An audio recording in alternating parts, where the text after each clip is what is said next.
भालजी पेंढारकर हे एक स्कूल होतं. ते स्वतः कोणत्याही फिल्म इन्स्टिट्यूटमध्ये वगैरे शिकले नाहीत. कष्टाच्या आणि अनुभवाच्या जोरावर त्यांनी चित्रपटाचं तंत्र आणि मंत्र स्वयंभूपणे आत्मसात केलं. त्यांच्या स्कूलमध्ये अनेक कलाकार तंत्रज्ञ घडले. मास्टर विठ्ठल, शाहू मोडक, शांता आपटे, जयशंकर दानवे, बी नांद्रेकर, गणपत पाटील, रत्नमाला, राजा परांजपे, शांता हुबळीकर, पद्मा चव्हाण, चंद्रकांत, सूर्यकांत, सुलोचना, अनुपमा, राजशेखर, चित्तरंजन कोलटकर, आशा काळे, रमेश देव. यादी खूप मोठी आहे, ती कदाचित माझ्यापर्यंतसुद्धा येऊन पोहोचते. मला आठवतं आहे, राऊ या मालिकेसाठी आम्ही जेव्हा जयप्रभामध्ये शूटिंग करत होतो त्यावेळेला बाबा अगदी थकले होते. त्यांना दिसत नव्हतं फारसं, पण ते दर शनिवारी मारुतीला नमस्कार करायला म्हणून खाली देवळात यायचे. एकदा ते असेच देवळात आले होते आणि आशालता माझ्या राऊमध्ये राधाबाईचं काम करायची.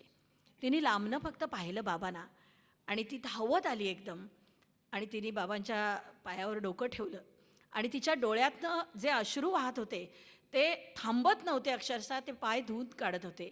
बाबांनी जेमतेम त्यांना दिसत नव्हतं, त्यांनी उठवलं त्यांना. तिला विचारलं, आशा कशी आहेस, बरी आहेस ना? पण मी त्यावेळेचं ते गुरुशिष्याचं नातं पाहत होते आणि मनात अंतर्मुख होत होते की असा असा दिग्दर्शक, असा निर्माता की ज्याच्याबद्दल कलाकारांना आणि सगळ्यांना असं वाटावं की त्याचे पाय स्वतःच्या आसवानी धुवावेत.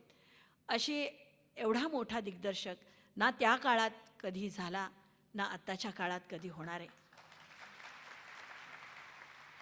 आम्हा सर्वांनाही खूप अभिमान वाटतो की आमच्या सर्वांचे ते गुरु होते भालजी उर्फ बाबा.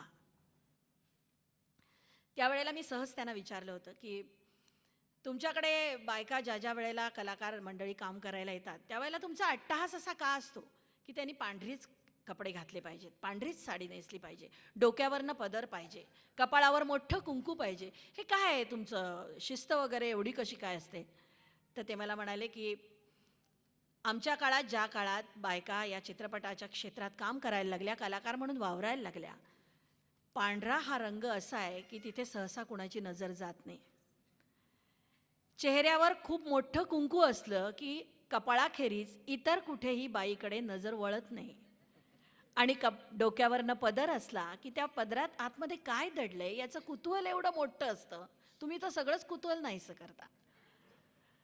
आज मला फार अभिमान वाटतो की आमच्या क्षेत्रात असा खूप मोठा माणूस होऊन गेला भालजी पेंढारकर. बाबा हे एक व्यक्तिमत्व असं होतं की प्रथमदर्शनी त्यांना पाहिल्यावर लोक घाबरायचे, खूप घाबरायचे. किंवा आपण म्हणतो ना की एक भीतीयुक्त आदर वाटावा, अशी ती एक व्यक्ती होती. भले भले त्यांना घाबरायचे, पण घाबरण्यासारखी तशी ती व्यक्ती नव्हती. खूप प्रेमळ व्यक्ती होती ती. त्यांच्या मनात खूप चांगलं म्हणजे दुसरा माणूस कसा घडवावा हे बाबांच्याकडून शिकावं. अहो, ते आमचे वडील होते हो. ते आमचे वडील होते. त्यांनी नुसतं आम्हाला चित्रपटातलं शिक्षण दिलं नाही, जगावं कसं हे त्यांनी आम्हाला शिकवलं. जगावं कशासाठी हे त्यांनी आम्हाला शिकवलं. कोणाची मेहरबानी नाही, आमचा तो गुरु होता, आमचा तो बाप होता, आमचा तो सर्वस्व होतं. गुरु म्हणून त्यांनी मला बरंच काही शिकवलं आणि त्याचाच उपयोग आज मला या पुढच्या संबंध आयुष्यात झाला. हा त्यांचा आशीर्वाद आहे, त्यांचं प्रेम आहे, त्यांची आपुलकी आहे, ती मला मिळाली. मी सदैव त्याची ऋणी राहील. 1946मध्ये भालजींनी वाल्मिकी नावाचा चित्रपट बनवला. 1944च्या महारथी कर्ण या भव्य दिव्य चित्रपटानंतर पृथ्वीराज कपूर आणि भालजी यांच्यात चांगले संबंध निर्माण झाले होते. वाल्मिकीच्या वेळेला पृथ्वीराज कपूर सहकुटुंब सहपरिवार कोल्हापुरात राहत होते. भालजींच्या कर्तृत्वाने करवीर नगरी भारतातील चित्रपट व्यावसायिकांची पंढरी बनली होती. त्याचं हे उत्तम उदाहरण आहे.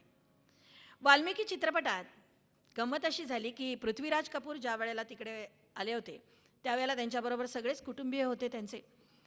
आणि पृथ्वीराज कपूर सारखे बाबांना सांगत होते की माझ्या मुलाला नाटकात काम करायला आवडतं पण त्याला चित्रपटात काम करायला आवडत नाही आहे. आणि भालजी म्हणाले की जरा थांब, मी प्रयत्न करून पाहतो. आणि त्यांनी पहिल्या प्रथम वाल्मिकी चित्रपटामध्ये नारदाचं काम दिलं राज कपूरना.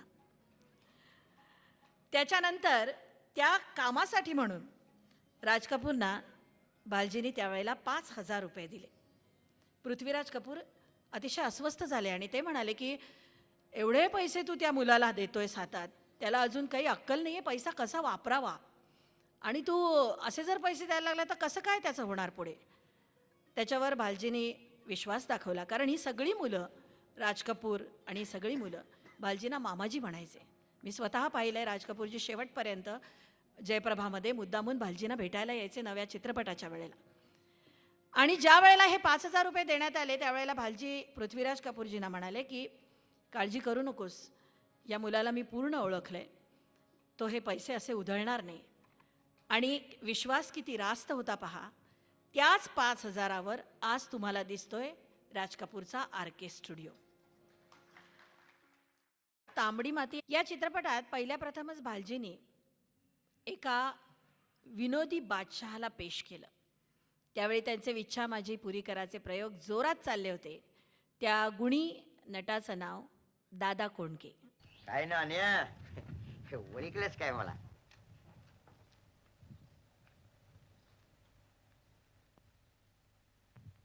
संडासाला पाठी लावायला लागत नाही, धातवलंच कळतं. चल रे जातो.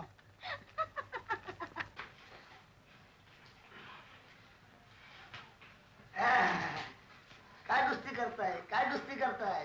ही कुस्ती झिम्मा फुगडी खेळा द्या परत. इकडे इकडे इकडे मला भेटू का काय? जरा शिवाशिव आहे. शिवाशिव शिवाशिव म्हणजे सुटकाच आहे रे. कोण मेलं रे? ते अजून कळायचं आहे. अरे अरे अरे हो, हो, हो, अरे कापडा फाटक्यात दोनच आहेत का? अरे अरे अरे अरे अरे थांब, कापडा काढतो. रड्डी खायची नाही सांगून ठेवतो तुम्हाला.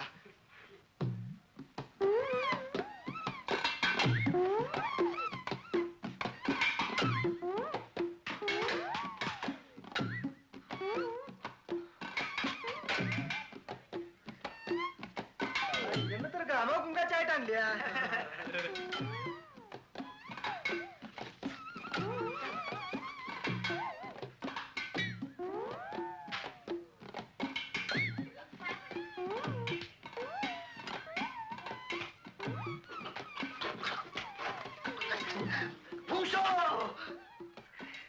आम्ही थकेल आली.